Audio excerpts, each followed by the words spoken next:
Hi everyone, my name is Ian and we're going to go through a review of my 2018 KTM 690 Enduro R. So I'm going to break the review down into sections like this. So we're going to talk about my background and why why you should listen to this review. We're going to talk about philosophy of use. We're going to talk about performance, including engine, suspension, brakes, and chassis. We're going to talk about comfort and ergonomics. So we're going to talk about the seat, the bars and the pegs, the wind protection, vibration. We're going to talk about some practical considerations like fuel range, maintenance, service. We're going to talk about faults and fixes. So things like what protection you need, what things the average rider would want to upgrade when you buy the bike. We're going to talk about some other modifications like luggage and fuel range and things like that. And then we're going to talk about comparisons to other bikes. So I'll compare the bike to things like the KTM 500 EXC, which I've owned, DRZ, which I've owned, KLR, which I've owned. We're going to compare it to twin-cylinder and single-cylinder bikes. Finally, we're going to talk about value and cost of ownership. And then we're going to have conclusions and some frequently asked questions. So let's get started and break this down. Alright, so let's talk a little bit about my riding background, some of the bikes I've had, just to get a sense of where I'm coming from with this review. So I've been riding since I was 12, started riding dirt bikes and graduated to dual sport and adventure bikes and then street bikes, of course. I've had between 25 and 30 different bikes. Now there's been some duplicates in there, so I haven't had 25 to 30 unique bikes, but anyway, I've had a lot, right, for someone my age. So things that compare to this that I've had all the common dual sports that a lot of people ride. So I've had KLRs, DR650, I've had DRZ 400, I've had two of those. I've had XRs, I've had pretty much all the single-cylinder bikes that are common. And then if you want to get into twin-cylinder bikes that I've had a lot of twin-cylinder adventure bikes. So starting out with things like the V-Strom 650, which I loved, but terrible off-road. I've had the F800 GS, I've had a KTM 950 Adventure in 2006, then I had a 990 Adventure R, I've had a Triumph Tiger 900, and then I had a 1050. I've had a Yamaha Super Tenere. I've had, did I mention I've had an R1200 GS as well, so not just the 800 but the 1200. My most recent twin-cylinder adventure bike was the Africa Twin, which was a great bike, but I just wasn't riding enough highway.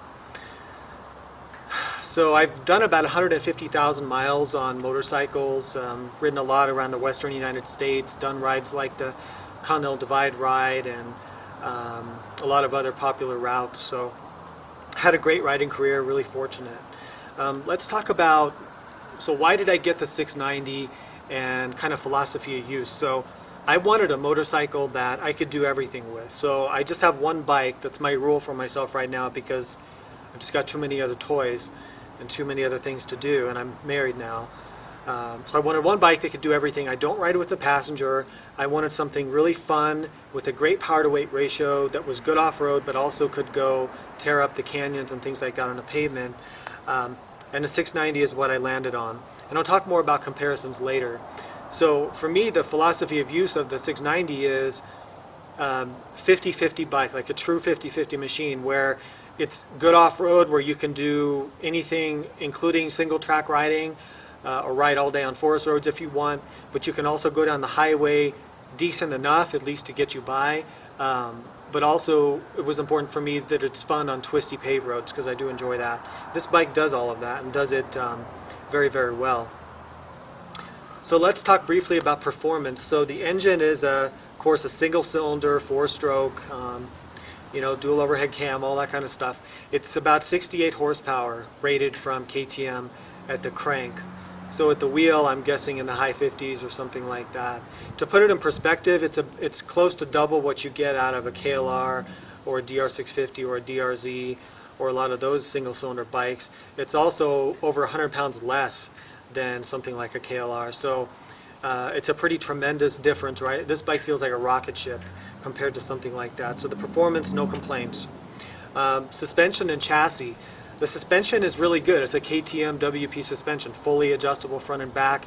This is what you should have on a bike. Now, KTM seems to build bikes for my weight. I'm around 180, and the suspension is perfect for me. I don't have to change it. Now, if you're a much heavier guy, then you might be looking at, you know, changing some springs and things like that. So suspension and chassis is really excellent. It's around 10 inches of travel, a little less maybe, which is good for a 50/50 bike. It's not going to be as much as you get on like a 500 EXC. I think those have 12 or 13 inches of travel. Oh, I wanted to mention that one of my last bikes was a 500 EXC, which I rode for 3 years and loved that bike. And I'll talk more later about why I switched to this. So comfort and ergonomics. This is really an important subject for a lot of us, right? Because especially as we get older, we do longer rides. We want a bike that you can ride all day and not be in just complete pain. So the stock seat is not as bad as everyone says, okay? It's not that terrible. You can ride it for a few hours and be okay.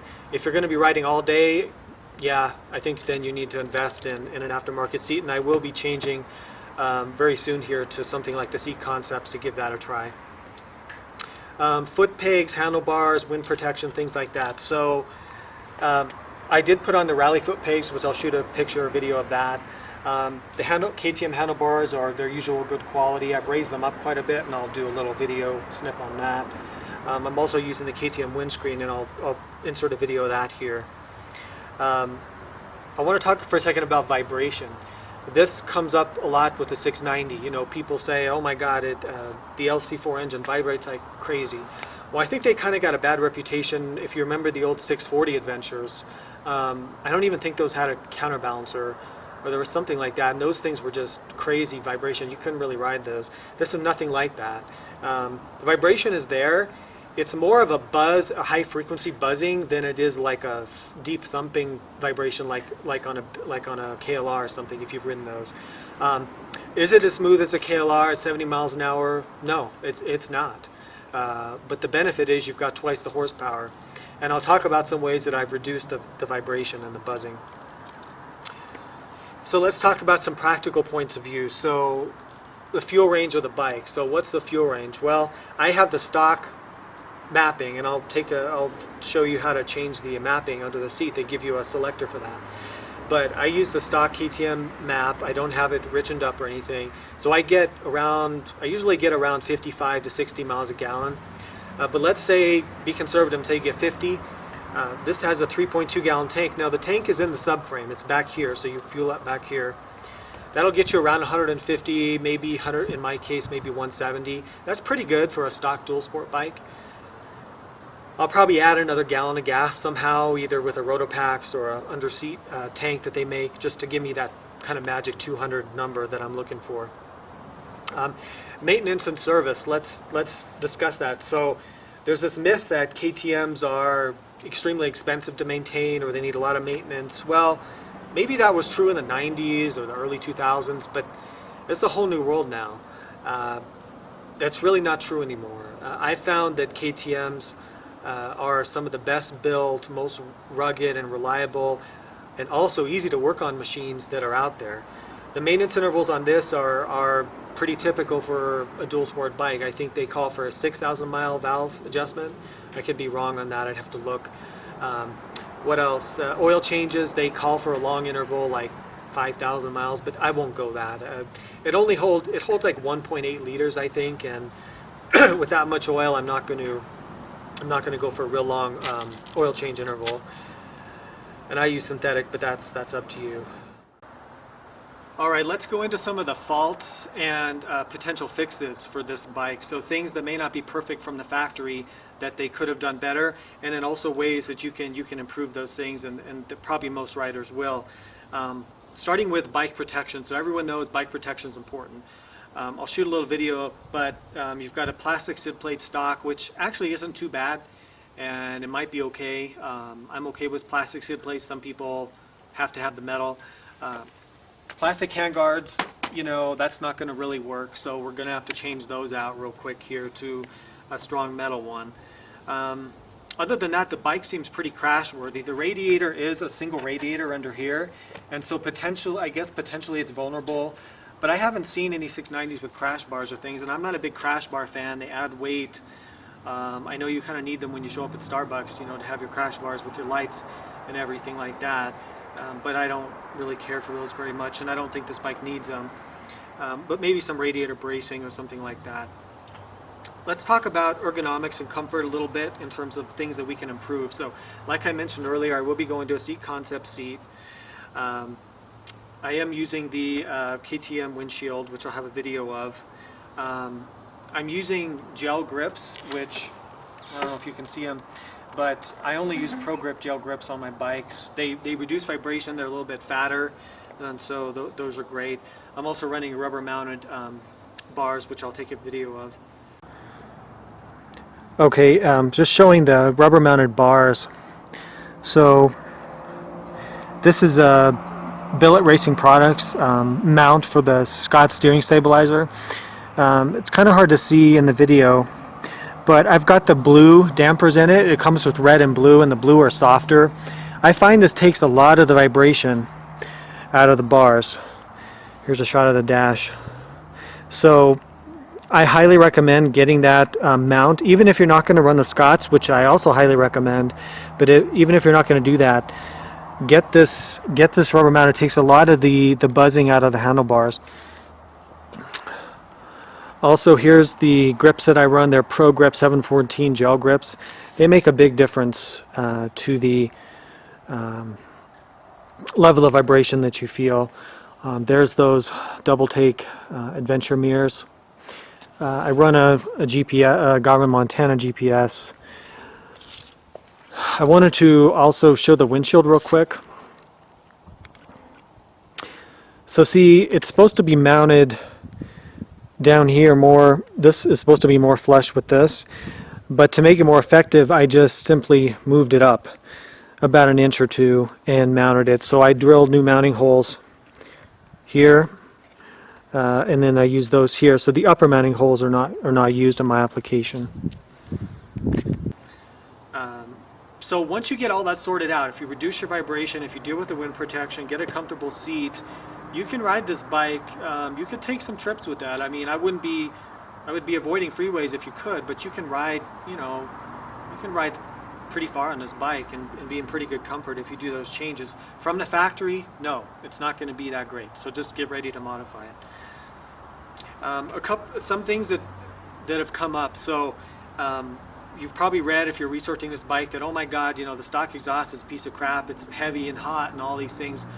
Well, KTM stock exhausts are actually pretty good. They're really not restrictive. They flow really well. They have a lot. They don't hold the bike back very much.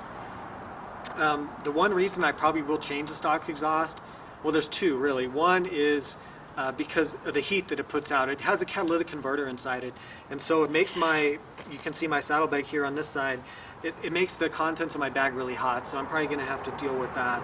The other thing is looks and weight. You do drop quite a bit of weight by getting rid of that, and it's not the best looking pipe. The stock mirrors that come with the bike are junk. Pretty much all KTM dirt bikes are. You just throw them away and you put on these, everyone puts these double take adventure mirrors on. Now I like the adventure mirrors, but I did not like the old style round ones that double take first came out with. I thought those didn't work very well at all, but I'm really happy with how these work. One thing that's come up on the forums with this bike is dust getting past the air filter. Now this was more of a thing on like the 1190 Adventures when those came out. This has kind of a similar issue. Some people have reported. I saw a video on YouTube where, or maybe it was an article where they said just grease the air filter where it seals against the airbox, and they said that would solve the issue. So I put grease on it around the lip of the air filter. I'm still using a paper filter, and we'll see. I'll report back and we'll see if there's any dust getting through there. But you definitely don't want to get dust past that. So if that does happen, then I'll probably change. KTM makes a foam filter that just slots right in. A word about fueling and fuel maps. So KTM gives you 3 maps for the bike, and there's a switch under the seat. Now I'm going to put a switch on the handlebar because it's annoying to have to take the seat off, but they give you rain, They give you normal and they give you advanced, which is like aggressive throttle. It just changes how quickly your throttle responds. I think they actually give you a fourth one for bad fuel, like if you're in Baja. So it's nice to have that adjustment. A lot of people will, you know, flash the computer or whatever it is and get get a richer mixture. But in my experience, it could make the bike run a little cooler and it might be a little bit more powerful, but it's also going to tank your fuel mileage, which I don't really want to do. One of the reasons this bike can never be a unicorn bike and kind of that perfect bike is because of the gearing. So while it does have a 6-speed transmission, the important thing to note is that it's not a wide ratio 6-speed. It's one place where they really screwed up on this. If they had given this 6-speed wide ratio, this motorcycle would have been very close to that unicorn bike that we're all looking for. I just don't know why they didn't do that. The gaps between the gears are too small and your 6th gear is not really tall enough. You get by, but again, why didn't they give you wider ratio gearbox? I don't know. Another thing that I don't really love, I do like having ABS, so don't get me wrong. I like to have that for the street, but the way to turn it off is kind of clunky with an old school button, and then you can only turn it off or on completely. And it's 2018. I mean, come on, give us the ability to turn off the back and leave the front on, or have it also. The other thing is, of course, when you restart the bike, it resets your settings, but all motorcycles do that. It seems to be a safety thing.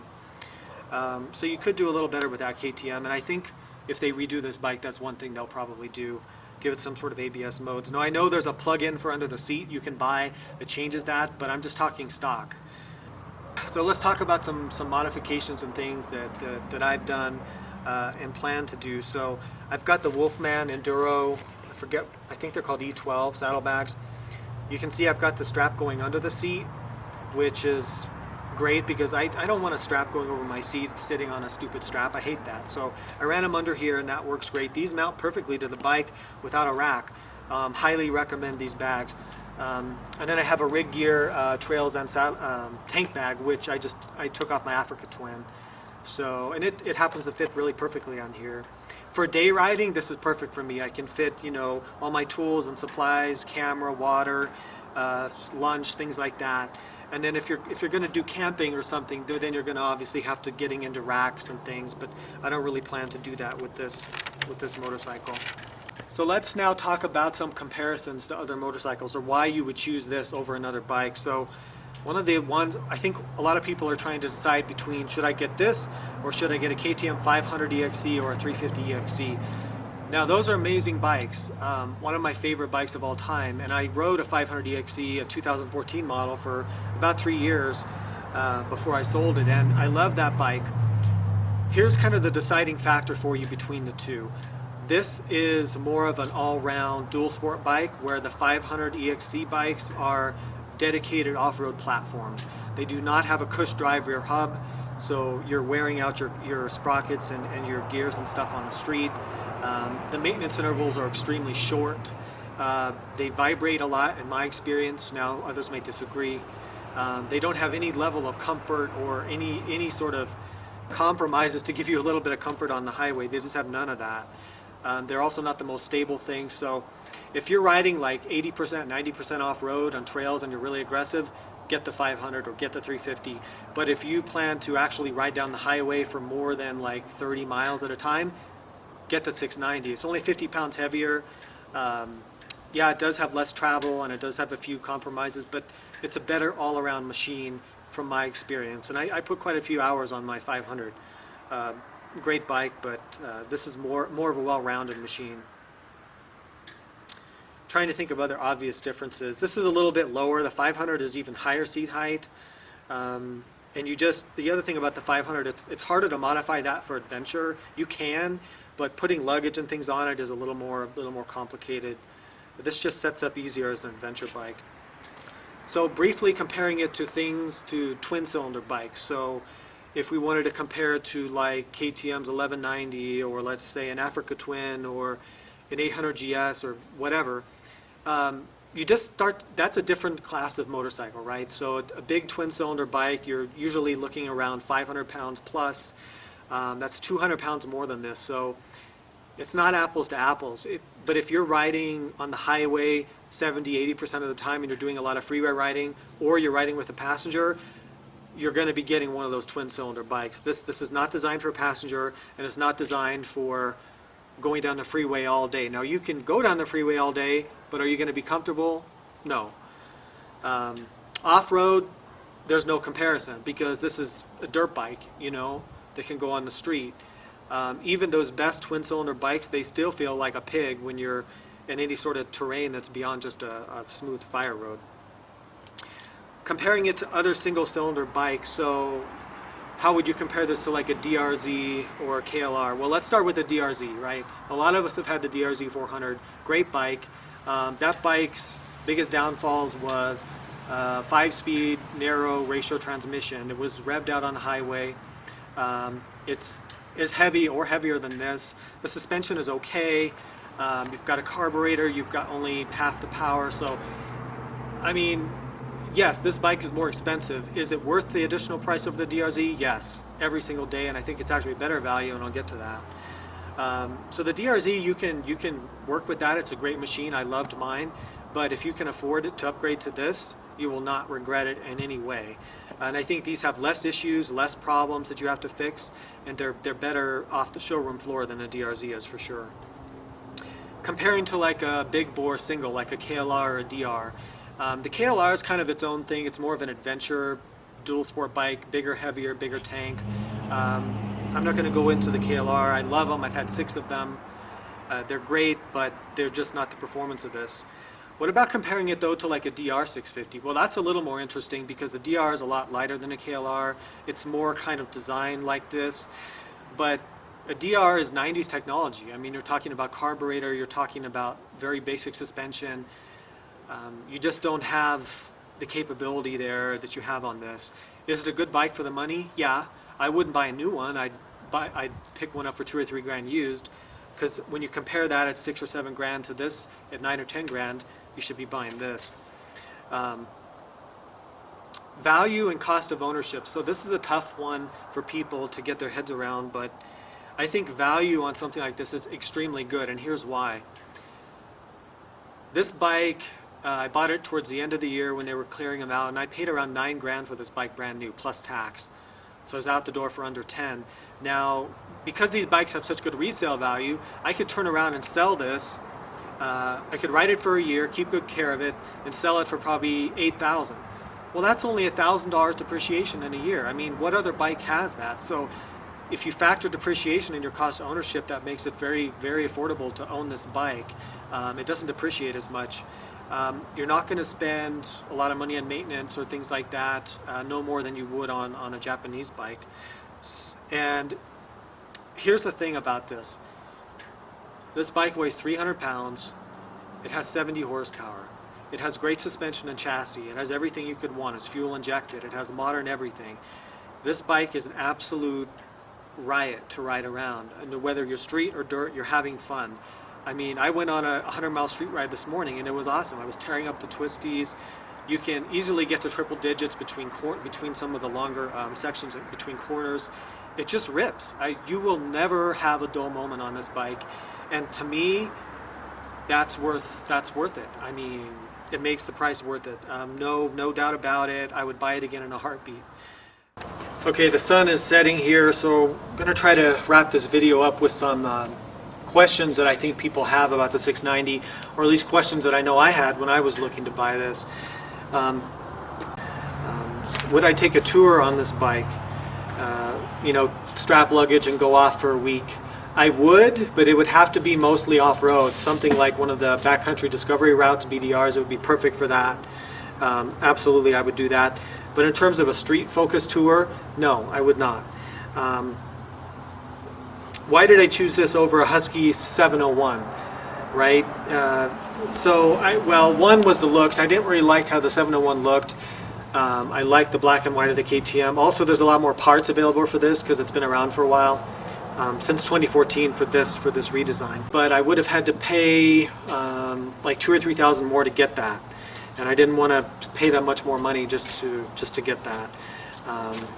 I also like the instrumentation much better on the 690. You get a real tachometer, you get full instruments, where the KTM has, I mean the Husky has this tiny little digital thing and you can't read it, and I don't like that. Would this be a good bike to have as your only bike? For me it is. If you're going to ride by yourself and you like to do a true mix of trails and highway, and again you're not going to be doing that extended freeway riding, then yes, I would recommend this as an only bike, for sure. The last question is, do unicorns exist, and is this a unicorn bike? No. Actually, unicorns do exist, but I just haven't found one yet. So if you find a unicorn, let me know and I'll go buy it. But this is not the unicorn.